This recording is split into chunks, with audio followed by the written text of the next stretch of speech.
Hello and welcome to another episode of Speculative Speculations. I'm Varsha. I'm Jared. I'm the one Chris. And this is a series where we talk about speculative stories in all their forms. We are still working our way through Desolation Called Peace. We're discussing chapters 12 through 15 today. As we do, we break up the chapters into approximately 100 pages, wherever the stopping point is. We do find chapter breaks to stop at. Next week, we'll be finishing the book and also discussing the short story that we were supposed to do today, which is The House of Compassionate Sharers by Michael Bishop. As always, the short stories are from the Big Book of Science Fiction, edited by Jeff and Anne Vandermeer. Once we finish Desolation Called Peace, we will read a novella by Arkady Martine entitled Rose House. Which is about the author of Desolation Called Peace. We are loving this book, so we are reading more by the author. Also, because it is about an AI haunted house or houses, and so feels like a little apt for Halloween, which is the day we will be recording the episode of Rose House. Following that, we'll start Revelation Called Space by Alistair Reynolds. Not Revelation Called Space, just Revelation Space. You're in Arkady Martine mood, yeah. Did I say Revelation Called Space? Damn. I was saying that in my head a little while before, and I had a joke in my head about, it's a shame it's not Revelation Called Space to fit with the theme. I guess I just renamed it in my head. That's pretty cool. I like it. Yeah. Just maybe Mr. Reynolds will take the hint and go, that's brilliant.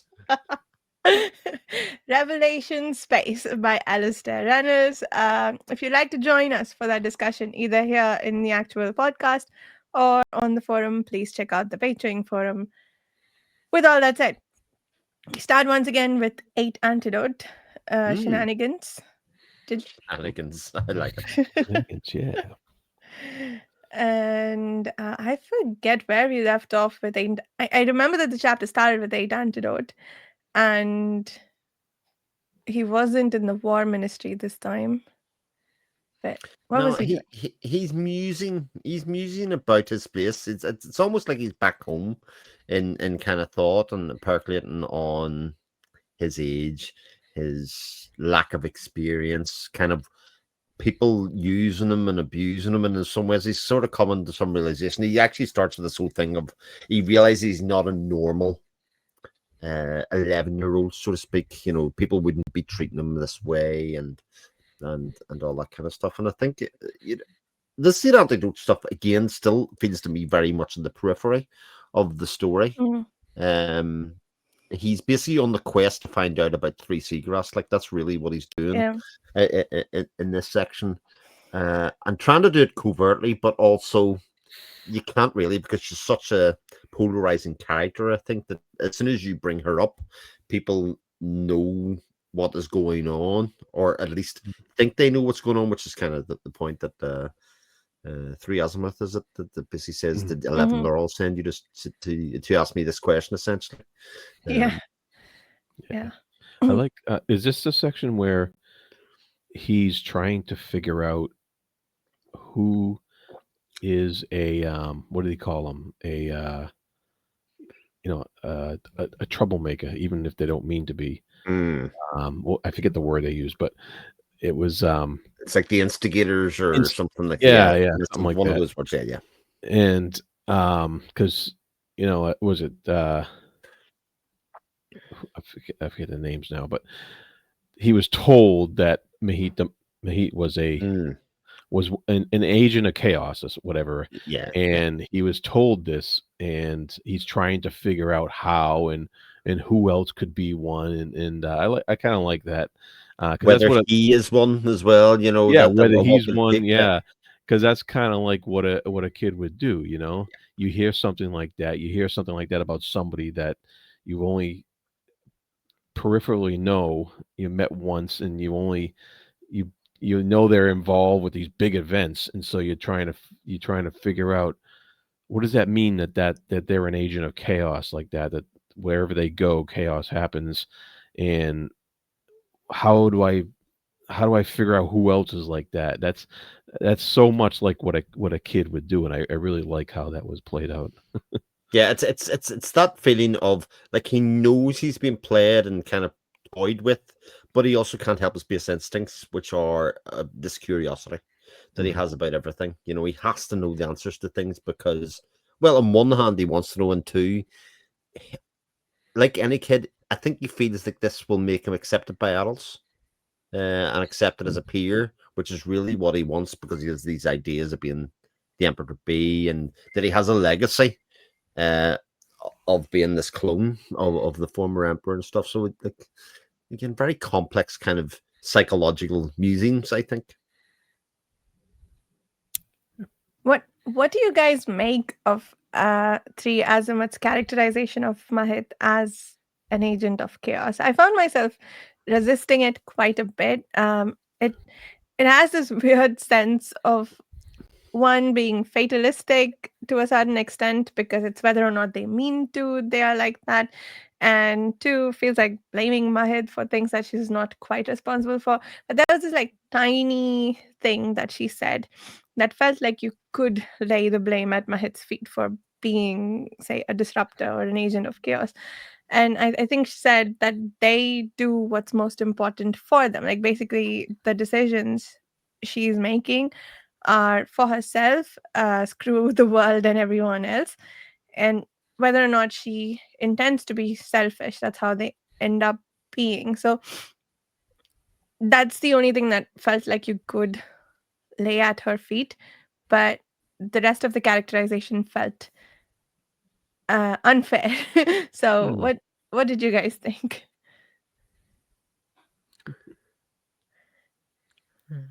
And even the bit about the selfish, her acting selfishly, I feel like Triazuma doesn't know her enough to be able to say that. So even that I would throw in the unfair category. Well, she is looking at her from the outside in, and also she is looking at through the eyes that I think Three Azimuth looks at Mahit and says that Mahit was responsible for the downfall of Nine Propulsion, the previous Minister of War, right? And looking at it that way. And I was wondering about this quite a lot as well. I was trying to kind of put it towards people in my own life and that kind of stuff within it. But realistically, is the agent of chaos just somebody that just doesn't accept that the world has to be because it's always traditionally meant to be, or it's meant to be that way? You know, they just don't accept that that things can't change. And maybe that is a good definition of what that person is. But those people in life are usually seen as positive people in a lot of ways, unless you're in a position of power or you feel threatened, which in this case may very well be true. But she also throws that, isn't it? Just Three Azimuth also throws that label at Three Seagrass as well. And maybe in the Texcalani politics, it's more traditionally done in the style that 19 Ads did it, in terms of like being in the background, being the power behind it, thrown in, and eventually using that power in one fell swoop. So like moving the background, which is pretty much what is happening on Wheel to the World or whatever you call it, the ship that's on with 16 Moonrise. I mean, they're trying to do this almost covert move, but you know, not being too upfront. Whereas Mahit's very much right, shit's gonna happen. Because Mahit has no other choice. She is the barbarian. There is a bit of racism, I think, there tied into that thing as well. She has come from the outside and has to impose herself in the world. And literally, Three Seagrass went together because she knew that Mahit would and wouldn't really care about, you know, what way things were supposed to be done. She just wanted to get results because she was asked to do it. You know, I think it's a very interesting kind of question because it did ruminate in my head quite a bit about is it fair and who else is that? Yeah, no, it definitely brought up that question for me, and I was like, as soon as I heard that from her, I was like, thinking back to the last book and thinking about everything that happened in the Memory Called Empire in the first 300 400 pages of this book, and I was like, at the time I'm reading this, I'm like, damn, I think she's right. And because like what's his name? Her imago. Oh, Iskander. Iskander. Iskanda, yeah. Iskanda was the ambassador for how many years? 2 decades almost. Hmm. And he did not have the same impact that Mahit did in her 3-4 weeks there, right? He did a lot of things behind the scenes. Exactly. He did it differently. Yeah, yeah. He did it differently, but he didn't take down an emperor. He didn't Mhm. start an alien war. He did, Absolutely. um, and and then when Mahit was not wanted or supposed to go back to Isel Station, Hmm. when she did, she definitely, whether whether she wanted, whether she meant to or not, she was a big source of disruption there. And then, of course, Absolutely. Three Seagrass got her because of those very qualities. And what Absolutely. Yeah. happened when she got to the fleet? She ends up being a disruption there. She gets to the planet. Even the aliens are disrupted by actually being able to communicate with them through the way she sang, even though she couldn't hold a tune. It didn't matter. It was the way she sang. And that started that disruption of just they're aliens. We need to kill them.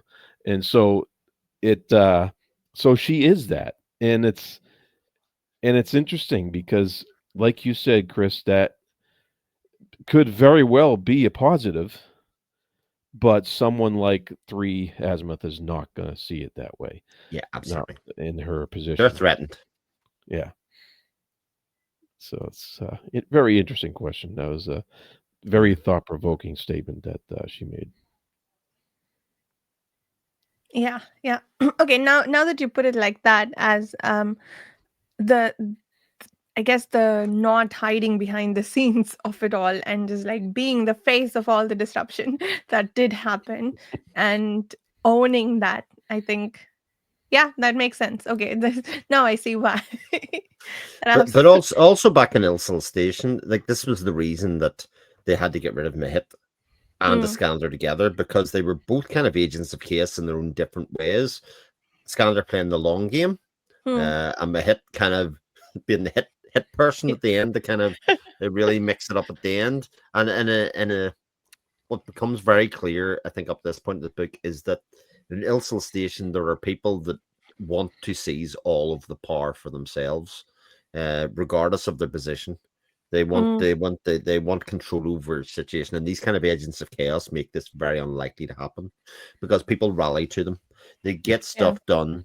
There is definitely a feeling that they are a threat to the natural order of how this world is going along, even to the point that when you organize a war that they have sort of done in this case from Milsel Station, Darts Trats has done, that Mahit could mess it up. And actually, the best thing to do was just send them out in the world and they will probably be killed. But of course, because Mahit is who Mahit is, that actually is looking increasingly unlikely Yeah. because Mm, she stirred up the natural order of what was supposed to happen in that scenario. yeah. And it's not just that um, they get things done, which you would think it would be a good thing, Yeah. but it's the manner and how they get it done. It's always sloppy, it's chaotic, and it never conforms to these standardization. And so it's you know Soggy bottoms. Watching the British baking show. Oh, yes, yes, indeed. And to that end, Eight Antidote as well is an agent of chaos just by virtue of being a clone of the former emperor. His very presence and who he was born to be makes him this. Not necessarily with anything that he's doing, although his actions are very much sticking his nose in where that really shouldn't be at this stage. But it's the point was made. I can't remember who makes it in the next couple of chapters about the fact that he looks like him. Therefore, mhm. people will treat him like him, but doesn't mean that he is him. And he doesn't remind people of him. You know, they're two different things. So people that get to know him in the same way that people get to know Mahit realize there's something different kind of at the core rather than what they're projecting. Yeah. Yeah. There seems to be a certain I don't want to say irreverence, but they treat him like they would any other kid, which is really interesting to me because he's the next emperor heir or whatever. And that, I guess, means that everyone will give him a default level of respect and deference when speaking to him, which nobody seems to be doing, which is great. Like Three Azimuth, especially the interactions with Three Azimuth, I think, where she laughs at him outright or teaches him like a teacher would without the accompanying deference that you might expect for a kid of his station. Yeah, that whole thing is interesting. So he's not like quite, it's not quite going to his head that he's the emperor heir because he seems to be largely being treated as just another kid. But he also wonders at one point whether it is even possible to be an emperor without being a disruptor, Right. which was also an interesting question, I thought, because you can, I think, rule the world, rule the empire, the city, whatever, without disrupting, which kind of what Six Direction, what was his name? Six Direction? Uh, um, was to a certain extent, at least from the outside in, because he refused to start wars. And I forget who it was. Somebody here, I think, wanted a continued. Oh yeah, 11 Laurel. I think. Sorry, Jared, but this was in the interlude. But he wanted to keep a continued state of war, which Six Direction wasn't. He wanted peace. So that's interesting too. Like, what constitutes as disruption when you are the emperor, and can you be a good emperor without also disrupting them? Yeah, all very interesting questions around just that one word. Sorry, go ahead, Chris. Age-old historical questions, aren't they? Really, like the most memorable leaders throughout history are these agents of chaos. Like, for good or bad people, there are plenty of good leaders that good, stable growth throughout the time. Like I could say in America, Bill Clinton was sustained growth through his time, but if you go forward 50 years, he'll only be remembered for one thing, and it'll be nothing to do with policy. any of the good policies of the growth. Yeah, absolutely. So, like these agents of chaos, memorable because of that in some ways, and certainly, any regime changes always come about with people being extreme versions of that. Yeah. Nice. I like that.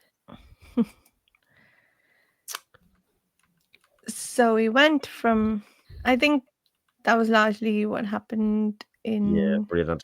Then we go to the outbreak, I believe. Or no, well then comes the romance. Sorry, the then the disruption in the bedroom. Yeah, disruption in the bedroom. The agent of chaos in the bedroom. Yeah.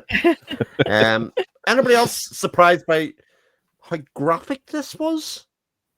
I don't think it was. Yeah, I wouldn't call it salacious or anything. It was just a bit. I think it was very well written, but it was definitely went to depth and more detailed than I think I would have expected, actually, from given the tenor of the book, etc. Yeah. I mean, it kind of works in that, we went from them being at complete odds with each other, or at least with Mahid being completely angry with Three Seagrass, to them making up. So really delving into that situation makes sense, but I feel like we could have stopped about 3 paragraphs before we did, and with the same effect. Maybe. No, Jared doesn't agree. Nah. It was lovely. I liked it. Yeah. It was good. I mean, the lust was communicated really strongly throughout the scene. The kind of, and even in the aftermath, there was still the remnants of that still there. The kind of memories and the physicality of it all was still sort of permeating off the page, which I thought was incredibly, well written and kind of put together. It was just the initial kind of thought of, okay, this is when, because they obviously shared a kiss in Memory Called Empire that was almost innocent, in ways, in that way. And this was like extreme contrast. And it is aided by the fact that they come from a period of conflict, just before it. Absolutely, there's a sort of ramp up to it, so it makes this make sense. Yeah, it goes from a period of conflict between them two, and mirroring the conflict of the Empire with the aliens. Then all of a sudden they have a breakthrough with the Empire and aliens, and then these two have a big breakthrough in the bedroom. And I think that she went there as deep as she did in writing that because I think she wanted to show that because the whole series we pointed out that she's a barbarian, and and how different she is from Texacalan society, as no matter how much she studied it. Yeah. And I think this in-depth conjoining is really breaking down a lot of that barrier, in a metaphorical way on the page. And I think I liked it. I thought it was quite appropriate. I really like that analysis, actually, Jared. That's so true because they even refer to the difference in stature between the two of them, and actually that they're not physically in stature-wise compatible, but actually through the telling of that sex scene, for want of another word, they are incredibly compatible. There is a literal coming together and meeting. Just the way they found each other's points. I thought it was a beautiful scene. Yeah, very well written, definitely. Yeah, I like it. What and Mahid also was still sort of fighting through her negative thoughts, right? The thoughts that did trigger the fight in the first place. She's still sort of struggling through this and shutting herself down. I guess sort of like some things are sometimes not important to bring up. So yeah, I like that. And nobody's confusing it with any of the other steamy fantasy novels that are about in much the same way. There's a purpose. We're not suddenly throwing this into sci-fi romance and a new genre that's going to be in the bookshelves. What will that be? Romancify. Romance sci-fi. Oh, I like that, Varsha. Romance. Oh, get that trademarked. Get it Or sci-fans. No. Romance sci-fi. Oh, maybe it needs some workshopping, but not yeah, quite as that's pretty smooth good. as romantasy, but we could get there. Romance sci-fi. Romancify. I like it a lot. That's good stuff, Varsha. You've hit a high point there. Damn. All the things I say on this show, and that's my high point. No, it's a high point for this episode, I think. Especially when somebody else comes up with a crap name and you'd be like, we had this cracked months ago, years ago. Check out the 4th discussion of Desolation called Peace. And we had the name for it. Oh boy. And then we move on to the interlude, which has the stupid kid who's my namesake do something stupid with the fungus that he sees growing in the alien's throat. Yes. No, to be fair, he did nearly everything right. That's true. That is true. He was protected. He was gloved. He just got caught by the sharp mandibles or whatever it was on that sliced and killed him at that stage. But very reminiscent of The Expanse, I thought. Interesting. And the proto-molecule in The Expanse. Oh, right. Yeah. That's... I haven't seen or read The Expanse, but I was thinking of was that game zombie show? Oh, no. Last of Us. Yes. The Last of Us, yes, because yes, of course, yes, indeed. Indeed.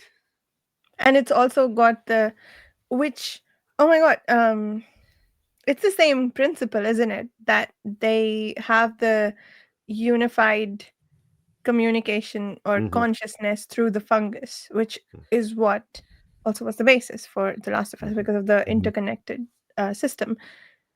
And also, I think that we sort of knew this was always true. We didn't know the basis was a fungus, Mm-hmm. but this suddenly is now much more like the imago. Um, and also the why they find the people with the imago so relatable, right? And there are some like deep philosophical questions, just like putting those two things in juxtaposition and having us think about sort of what the imago really is, right? This unified consciousness of these multiple Mm-hmm. pieces of memory, which in its extreme form could be this alien being, which Mahit with her twisted thing where she has two instances of the same person is maybe, yeah, I think the bringing of all of that together, I think I'm hoping for some like brilliant resolution between all of this. I'm not like, I think 100 pages is too little for a full-blown Mm-hmm. war. I think this will end in peace, hopefully, but we'll see. A Desolation. Yeah, but a desolation called peace. Well, the Hmm. desolation is already the planet, isn't it? The Ploa 2 Yeah. is pretty much the desolation that where the peace talks are happening.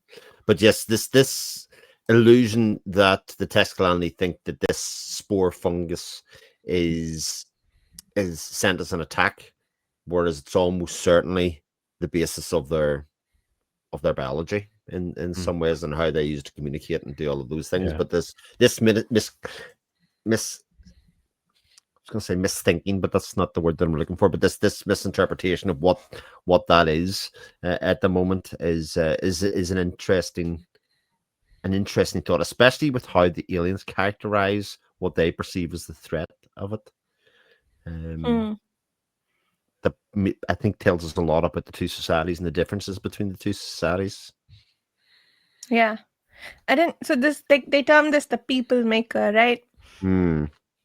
So I mean that made me think again of your theory, Chris, where so they pass through jump kits, and this people maker specifically supposedly passes through jump kits, and it sort of suffocated our kid, but if it was put in a place where it wouldn't kill you, maybe um, and I think the shard trick and the Mm-hmm. sunlit, the sunlit were introduced to us. The shard trick we are told is quite like the sunlit, and so that is another sort of unified consciousness, right? It's similar to imago, but Yeah. um, the the the idea, like let's say you put some of these spores there, if they are viable, then maybe you understand alien consciousness and they understand you, and Mm-hmm. um They join, whereas yeah. the aliens believe that human style reproduction makes life disposable.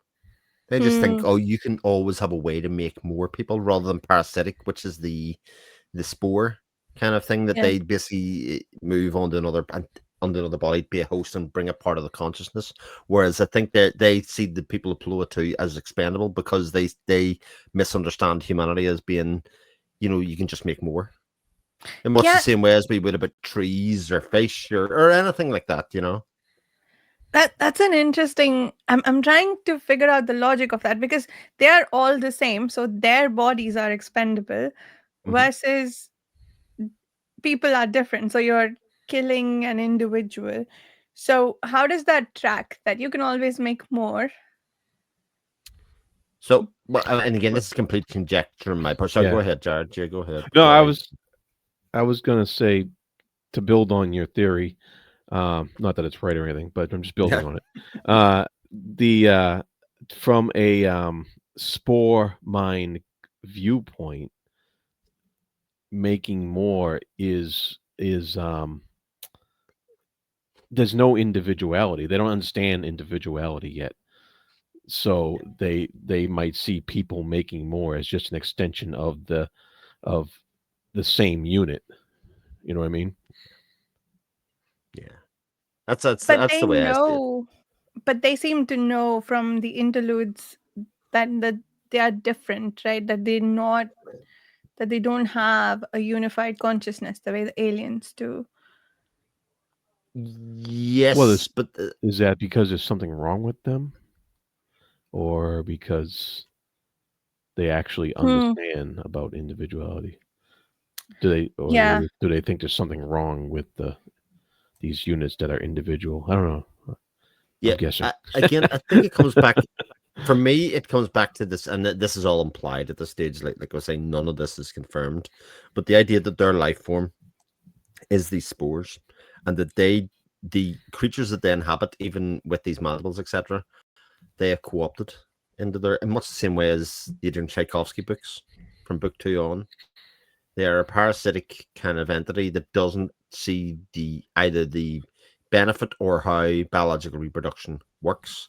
They are basically just taking over life forms by basically using these spores and seeing it, which I thought was going to come to the fore in the sense that we would see different biological creatures kind of come, because we have this animal type that we have. I thought we'd see a variety of different species, and that they are obviously communicating through this kind of spore network that and fungus network that they're doing, and so their understanding of biological reproduction and this kind of cell division, all of that kind of stuff, does not exist for them, or their understanding of the world doesn't exist then, which is why actually blowing up their home planet is irrelevant.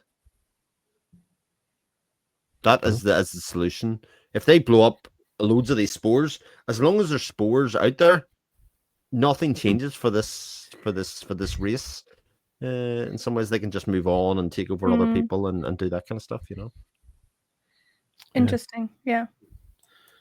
Unless there's a limit to how much they can take over.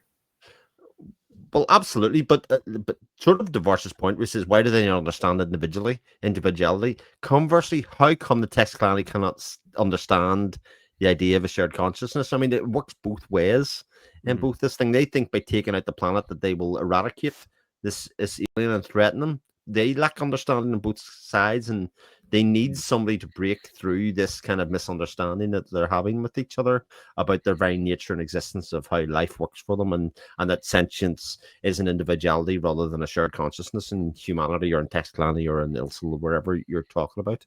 I think it's a very interesting fundamental exploration of this idea that has been explored in many other books. We just talked about the Tchaikovsky books there, but I think this does it by approaching it from a completely different angle. Yeah. And how they built up the world and the story and this kind of barbarianism versus the colonial power, and looking at that conflict and then putting it against this. Yeah. I love how Mahit was wondering about because she was wondering about how the third and fourth had the exact same skills as the first and the second. Mm. And she said it's like they were two links in an imago chain. And then she was like thinking to herself how it makes her squirm to think like that. But then she's like, well, isn't that how I am too, in a certain way? Mm-hmm. And so that ties into how she can get through to them with the song, and how she's probably going to be the one that's going to be able to most understand these creatures over the, like you said, with the Texkalani Mm-hmm. folks. Super interesting. Yeah. Yeah. And they seem to be on to the fact that they are communicating without speaking to each other. So maybe when they know about the spores, they'll figure it out. I Well, mean, they do know about 12 it. Cicada's going to find something out here because he's wondering why he's not dead. Yeah. Yeah. He can't work this out. Again, I don't think I have a perfect answer for that yet either about why he's not dead, other than his suit wasn't cut. I mean, that seemed to be the obvious answer to start off with, but he seems to realize that actually he went in unprotected in the Mm. same way. So it should have been airborne. It should have been doing like that, but it might have only be able to be transferred through blood or whatever Maybe, that yeah, it is at the doesn't moment. It seem to mightn't work be airborne. quite the same. Yeah. Hmm. Mm.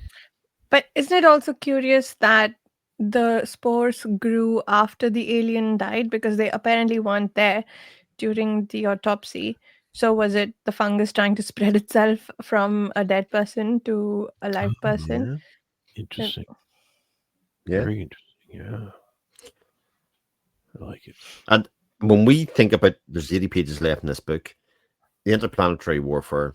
isn't going to happen. There's not enough pages. It seems like Yeah. this understanding is a short enough passage here to bring together and make sense and all of those kind of things. Yeah. Yeah. Well, it's just The gonna be resolution. it's just gonna be in an interlude later, you know. Mhm. Big whoop, and then Yeah. it'll say 10 years later, you know. 10 years later. So, so our two threads are finally coinciding now with the missive that 19 ads sends to 9 hibiscus's ship. And yeah, I didn't quite understand why they needed to respond immediately, why they couldn't wait for a few more hours.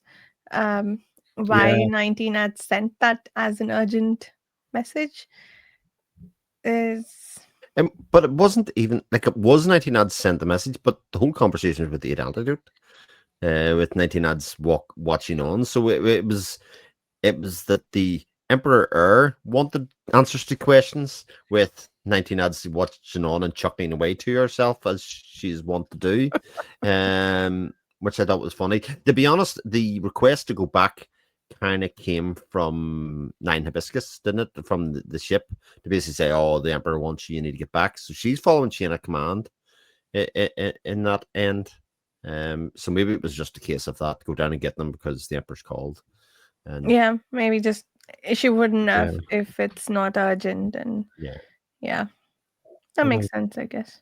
it did seem kind of like um you know, you get called out of something important to go speak to the person in charge, and the person in charge is just doing a random quality check, you know. yeah, It yeah. and it was just like, okay. It couldn't, like, the commander say to the emperor, yeah, as soon as we, get them out of this life or death situation, you know, the whole crux of the war is kind of depending on what goes on down there. You want to really interrupt that, but Yeah. um, yeah, that was. I mean, maybe that's just how Texas Kalani works. You know, that's how they've always worked. Emperor says jump, people say how high. You know. Yeah, yeah, that makes sense. I mean, that I think from a storytelling point of view, that felt mildly contrived, but maybe not. Maybe that's how chain of command works, and that's fine. Yeah, I thought it um, was going to save them from dying on the planet, essentially. And maybe that is still the case. Maybe 12's the cat is not going to be quite so lucky. And if they had been there, it would have been hard to explain how they survived or otherwise. So, yeah, yeah. yeah, makes sense. Okay, if they're gonna kill off 12 Shikada, and they need to have these two be alive. Okay, fair enough. What'd you guys think about 8 Antidotes adventure? Getting going out into the public there and Mm-hmm. getting was he getting lost in the with the alarms in the subway system and all that stuff. Yeah, so it's unclear whether it was a bomb or not, right? Which I think is a good reminder that there is still a lot of unrest in the city from the first book continued. And that's interesting if they're going to let us get to the bottom of it, or if that's just something that 19 ads is dealing with and it's not important to everything else that's going on. Um, I'm kind of hoping that they just leave it as it's not related. I don't want a big reveal that this was also the aliens all along. Mm, Oh yeah. I would like for that thread to just be speculative. what it is and be left alone. I But mean, I thought it was interesting that he was he talked a lot about the cameras and how they were keeping an eye on him, and that's what they've been doing his whole life. And then all of a sudden he was in a situation where he was worried that they weren't keeping an eye on him, Yeah. and that things had gotten too far, and he was out of his elements and not the pampered emperor's clone anymore. That just some kid in the crowd. And there was there was even one guy who picked him up or something like that, and he was Mhm. like, you fucking kids. No, I. Of course. Oh dear. And I was Yeah. like, oh, and so it was yeah, it was just an interesting sidebar there. That I It wonder if was. that's going to be a lesson for him going forward. Yeah. Well, he thought he'd gotten himself killed by his kind of Yeah. his taking things for granted and his asking questions and all that kind of stuff, and his realization that he was never really alone. In some ways, is actually more shocking to him. In some Mhm. ways, because the danger was never really there for him, Right. and that life of privilege still exists for him and will always exist for him because of who he is. And then they obviously relate it to the fact that Five Agate comes to get him, and that refers back to the murder, the first book, etc.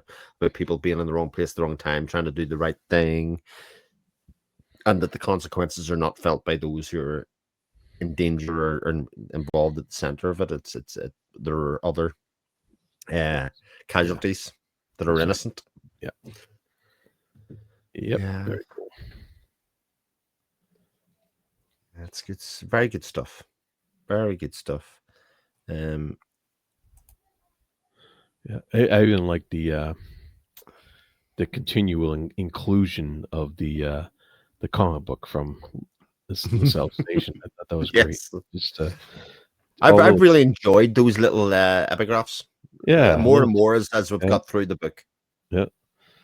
It's really cool. I think for the first book they felt sort of throwaway. God, what is this? We're getting a bit of flavor, but without really adding anything to the story necessarily. And now by that stage, as you quite rightly say, they're uh, they're adding quite a lot. I think I'm looking forward to them quite a bit, which is an interesting thing. Oh yeah. Yeah, and they have a lot of relevance to the chapter. I forget which one it was, but um, I remember thinking about the epigraph when I got to that point in the chapter that this was referenced before. Um, Mm. oh, I think it was. I remember which it was. I believe it was a letter that Iskander wrote to 19 ads asking about Oh how yes, she could yes. stand to be around Six Direction when he was younger and handled his brilliance. Right, Mm. and I think that was the chapter with the Mahit and Three Seagrass scene. And so like we got the bits of Iskandar in there too, right?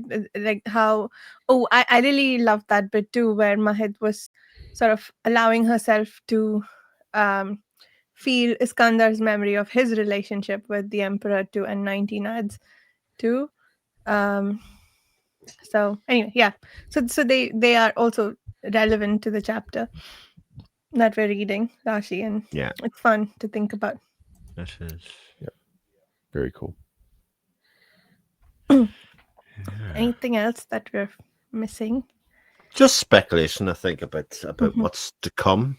Here's a question before we get to the final bit. Do you think this book's lack of central cohesive event hurts it in terms of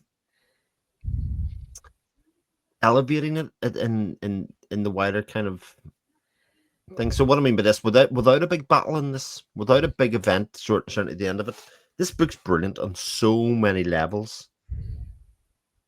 But I do find myself wondering as we get towards the end, for as brilliant as it is, when we go 3-4 months down the line, does the memory of why it's brilliant leave you because it's in the other character, the intricate relationships that they have, the intricate politics. When somebody asks you why do you really like that, and you start to try and explain, and because there isn't a certain event or there isn't a certain thing, is it going to fade?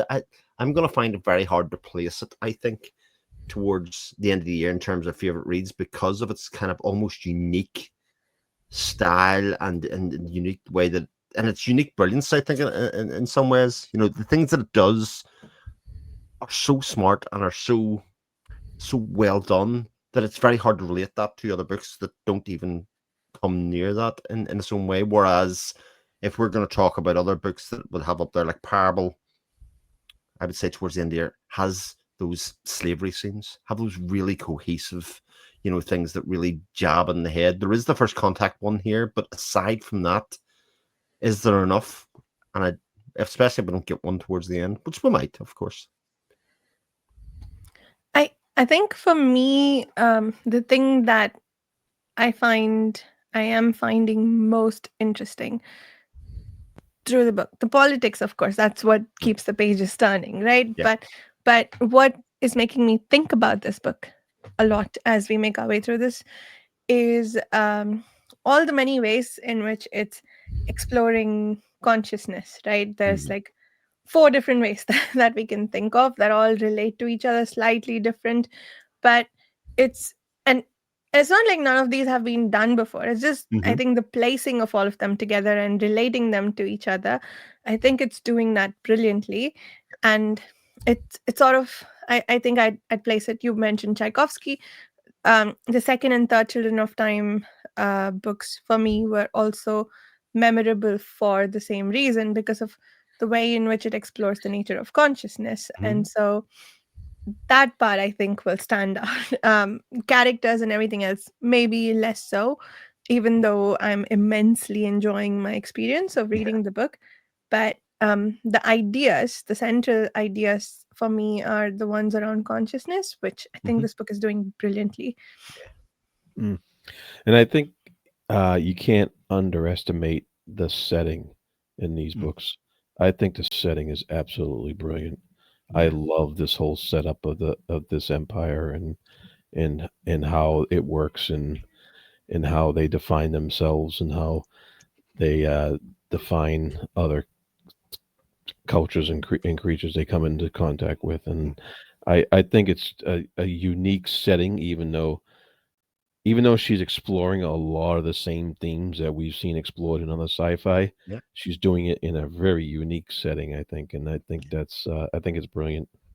Yeah.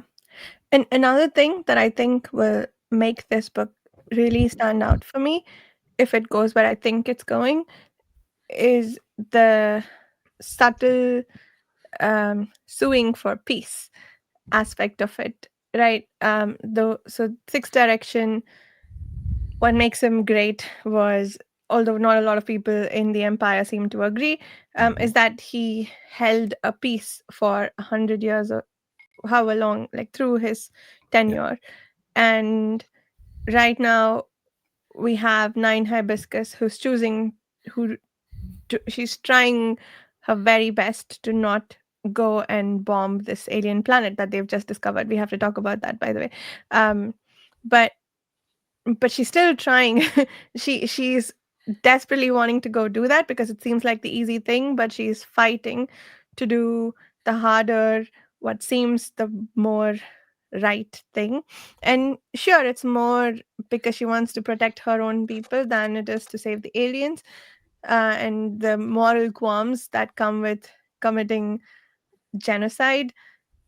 I think that discussion is still important, and it's not like, occupying tens of pages and like big philosophical discussion. It's just this very subtle thread, and but it and that's what the negotiations are with the information ministry envoy. Like, that's why she summoned her, and that's what she's doing. Like that, it is the main thread, but it's not in your face. It's just something that you think about and make you think about what to root for. Are you 16 Moonrise wanting to immediately bomb this planet, or are you thinking about, okay, is there another way? Sorry, Chris, were you about to say something? No. I'm just listening intently. Those are good points. Yeah, I mean, that's interesting that how you put that way, because I think in a lot of these type of space opera or even epic fantasies or stuff like that, you would want to see the firepower. You would want to see what you want to see the Death Star blowing up a planet, because that's that's like the wow factor and the showing off of the power and gives people something to be scared about. We've only heard about it in secondhand. We haven't seen it firsthand, and so it would be very, very interesting to pull this book off without revealing that power. And I'm that suing for peace. That's a very, very interesting theme. Yeah, that's really, really cool. Yeah, it also kind of makes me think that, again, refer to the chapters. If they were ever going to dramatize them, they're probably best suited for movies. This is definitely a TV series. These series of 2 books are definitely TV series.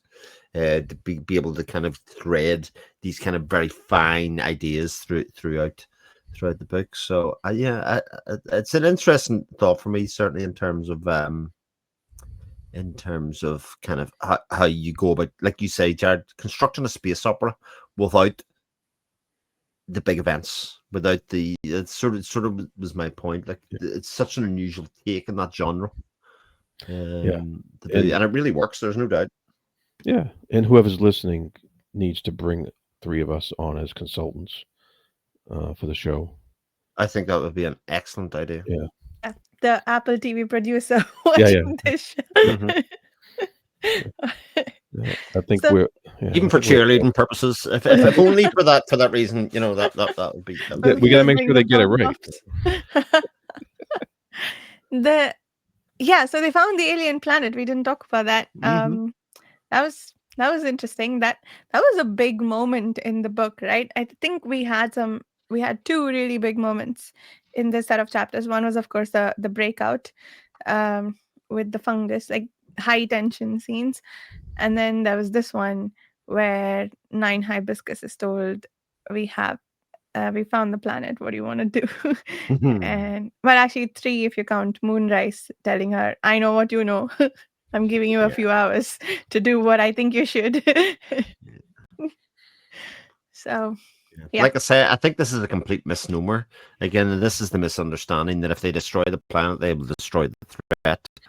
But I don't believe that to be the case at all. Especially with those spores going around, and those apparently travel through jump gates, or they live in jump gates and infect people. And like you said, Chris, I was expecting to be revealed too that there are multiple races that these spores infect, not just this one alien kind. But we'll see. Like, I don't think you're going to kill the aliens anytime soon. It's just not going to be possible. So Another thing. So fun, lots. It was all I could do to not read on, but now we get to finish Daughter of the Regals today, and that's next. Cool. Yeah. Cool. All right, so we'll be wrapping up the last chapters of Desolation Call Peace next week, or next episode, whenever that's posted, hopefully in less than a week. But next book after this will be Rose House, also by Arkady Martine, and Revelation Space, not Revelation Call Space, by Alistair Reynolds. I mean, I'm disappointed when I hear it now. The week after that is when we'll start. If you'd like to join us once again, please check out the Patreon forum. Thank you so much for listening, and